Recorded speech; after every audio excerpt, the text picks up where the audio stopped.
তো হেল্ল' গাইছ, welcome to my YouTube channel আল্টু ফাল্টু ব্লগ। তো আজি আমি যাওঁ এটা পূজা চাবলৈ, যিটো পূজা নেকি এই তাত পতা হয়, এইটো গ্ৰাম পূজা বুলি কয়। অৰ্থাৎ আমাৰ গোটেই গাঁওখনে মিলিখনে এটা পূজা পাতে, য'ত নেকি পূজাটো বহুত মাহাত্ম্য আছে। মা কালীৰ ওপৰত পূজাটো কৰা হয়, যাক আমাৰ ভাষাত গ্ৰাম পূজা বুলি কোৱা হয়।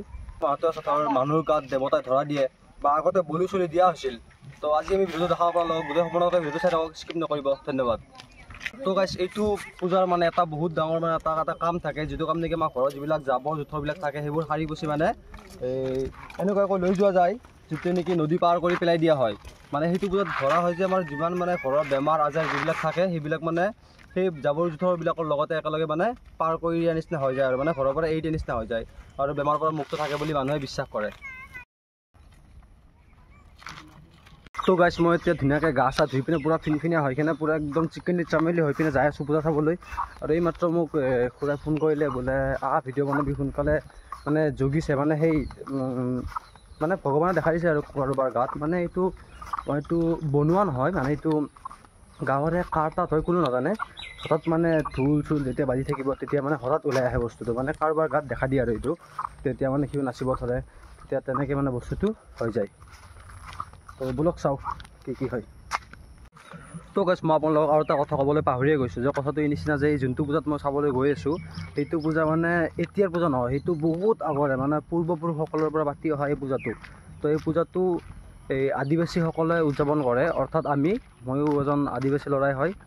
তো মানে এই পূজাটো আমি উদযাপন কৰোঁ মানে কালিমাৰ ওপৰত, অৰ্থাৎ কালিমাৰ মানে এইটো 68 অৱতাৰ বুলি মানুহে বিশ্বাস কৰে। তেনেদৰে এইটো মানে পূৰ্বপুৰুষৰ পৰা চলি আহিছে এই নিয়মটো, তাকে সেই নিয়মটো আমি ফ'ল' কৰি যাই আছোঁ এতিয়ালৈকে, আৰু আগলৈকে কৰি থাকিম। তো ব'লক চাওঁ পূজাটো কেনেকুৱা হয়। আৰু মানে এই পূজাটো মানে জংলী পূজা টাইপ, আৰু মানে আগৰ দিনত যেনেকৈ জংলী মানুহবিলাক আছিল তেনেকৈ জংলী, এতিয়া বাৰু নাই তেনেকুৱা, মানে আগৰ দিনত আছিলে জংলী মানুহ, তেনেদৰে মানে জংঘলত মানে পূজাটো কৰা হৈছিল, ক'ৰবাত হাবি বন ক'ৰবাত তেনেকৈ মানে পূজাটো কৰা হৈছিল। তো ব'লক চাওঁ পূজাটো।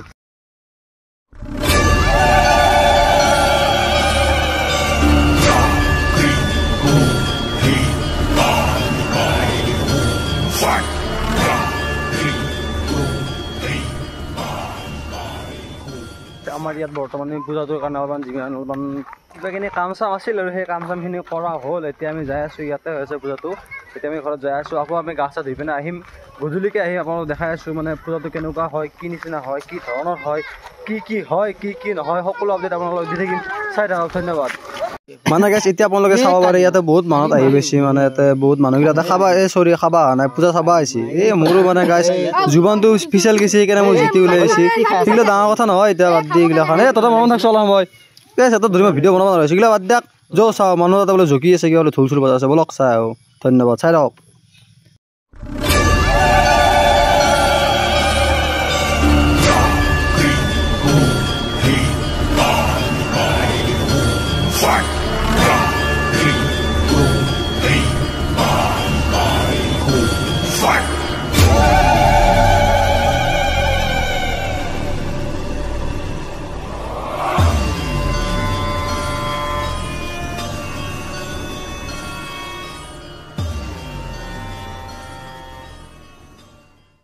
গাইসকল, সেই মানুহটোৱে হাতত যিডাল লৈ আছে, যদি কোনোবা মানুহ যদি মাছ মাংস খায় সেইডাল দি মানে সি কুবু মাৰি দিয়ে যাতে সি গম পায় আৰু কোনে খাই আছে কোনে অহা নাই।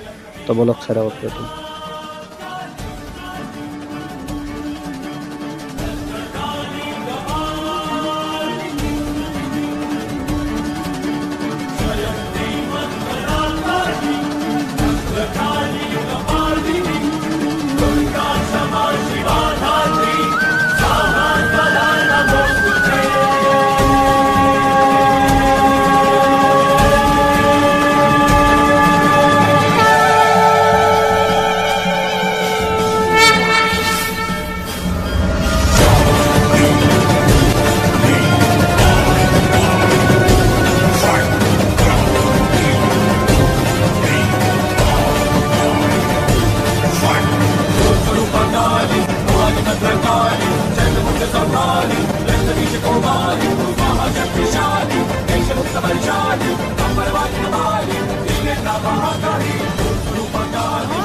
তো ৰাবি তিনিটা বহি গৈছোঁ এটা পূৰা একদম পেট পূজা কৰিবৰ কাৰণে খিচিৰি একে মাৰি দেৱা ন গাইছে দিয়ক কিলাখন চাব পাৰে গাইছ গোটেই মানুহতে খিচিৰি খাত ব্যস্ত ইফালে চবে কোনোবা খিচিৰি খাই আছে কোনোবাই বিলি আছে মানে গাইছ মিলা প্ৰীতি আৰু আমাৰ গাঁওখন মানে গাইছে নে চব মিলা প্ৰীতিকে চলি থাকে তো পূজাটো ধুনীয়াকৈ গ'ল আপোনালোকৰ চাই থকাৰ কাৰণে ধন্যবাদ এই চাপ ইয়াতে ইমান এইখিনি মানুহৰ মানে গাঁৱলীয়া জেগা ইমান মানুহ হয়ো নহয়ো সেনেকৈ হয়ো থাকে মাজে মাজে নহয়ো থাকে এয়া চলি আছে আৰু গাইছ এইটো হৈছে মানে এটা প্ৰসাদ চসাদ বনোৱাৰ মেইন মন্দিৰটো আছিল তো গাইছ আজি আমাৰ ভিডিঅ'টো এইখিনিতে আছিল যদি ভিডিঅ'টো চাই যদি অলপ ভাল লাগিছে লাইক কৰক শ্বেয়াৰ কৰক ছাবস্ক্ৰাইব কৰক আৰু যদি বেয়া লাগছে তথাপিও কৰক কাৰণ কৰিবতো লাগবই ভাই উপায় নাই এইটো কম্পালচৰিৰ কথা ভাই তহঁতেও জানা ময়ো জানো ইও জানে সিও জানে চবেই জানে কিন্তু কৰিব লাগিব মানে কৈ থাকক আৰু মোৰ ভাল মানে আপোনালোকৰ ভাল আপোনালোকৰ ভাল মানে মোৰো ভাল হয় নাই মোৰো ভাল লাগছে আপোনালোকৰ ভাল লাগছে আৰু ভাল লাগছে তাৰ ভাল লাগছে এতিয়া ফোনত ব্যস্ত দি বেলেগ কথা আপোনালোকে লাইক কৰক শ্বেয়াৰ কৰক ছাবস্ক্ৰাইব কৰক বাই বাই টাটা লগ পাম আৰু এটা ভিডিঅ' লৈ বাই